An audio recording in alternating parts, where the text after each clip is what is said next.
kıldın benimle müşakkatten.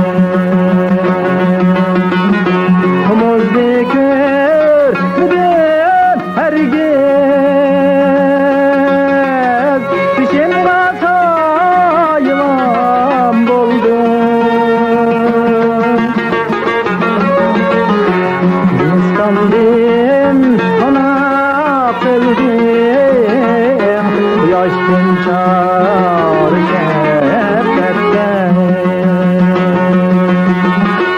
İnsandım ona kıldım yaştın çar şefkatten.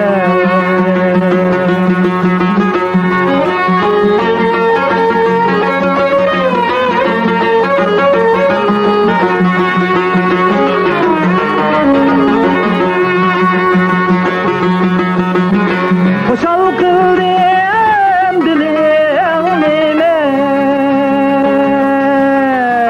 jigit buldum yiteldim ben.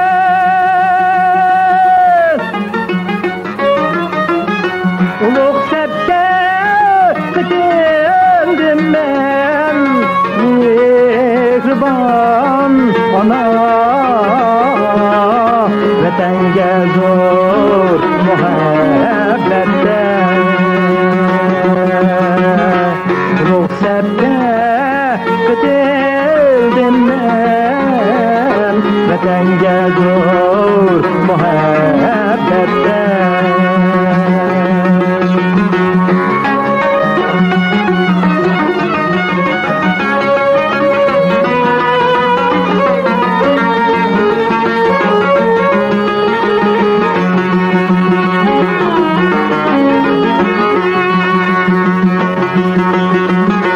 Güzel arzu ümidimle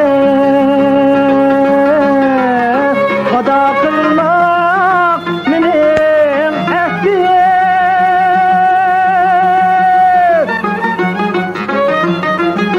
Tüketmekte benim işim zor mihriban anam senin kalbin elbette.